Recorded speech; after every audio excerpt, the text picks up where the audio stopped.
Au fil des années, comme les rivières sinueuses de la savane, le royaume que le roi lion nourrissait prospérait d'une manière autrefois inimaginable. Les animaux de toutes espèces avaient appris à coexister, leurs différences célébrées comme des forces plutôt que des sources de division. Pourtant, le roi lion savait que la véritable harmonie exige une vigilance constante, car le changement est la seule certitude dans la nature sauvage.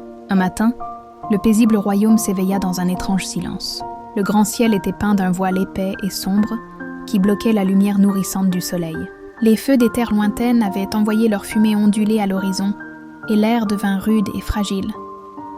L'équilibre, délicat de la vie dans la savane, faisait face à une nouvelle menace, non pas venue de l'intérieur, mais de loin. En ce moment d'incertitude, le roi lion rassembla son conseil sous les branches familiales du grand baobab. Les anciens parlaient de temps anciens, quand le ciel était plus clair et la terre intacte.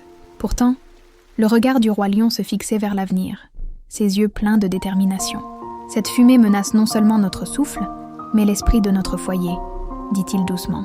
Nous ne pouvons lutter contre les vents qui la portent, mais nous pouvons protéger ce qui nous est cher. Notre force réside dans nos racines, nos liens, notre savoir et notre résilience. » Il chargea les éléphants de patrouiller les sources d'eau, les défendant farouchement contre toute contamination. Les oiseaux furent chargés d'explorer de nouveaux points d'eau inaccessibles à la fumée ou aux cendres. Les créatures plus petites, autrefois négligées, devinrent des messagers essentiels et des gardiens silencieux, leurs pas agiles se faufilant dans les hautes herbes pour relier les tribus dispersées. Mais au-delà de la défense pratique, le roi lion exhorta son royaume à se souvenir de leur engagement envers l'équilibre et le respect. Il dirigea des rituels honorant la terre et le ciel, invitant chaque créature à offrir un symbole d'espoir, une graine, une plume ou une prière murmurée. La fumée resta présente, mais les communautés se renforcèrent, unies non seulement par la survie, mais par un soin partagé.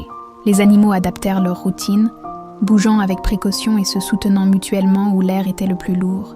Dans un formidable élan d'unité, même les prédateurs les plus féroces partagèrent l'eau et l'ombre avec ceux affaiblis par les effets de la fumée. Ainsi, sous un ciel assombri mais intact, le royaume du roi lion subsista.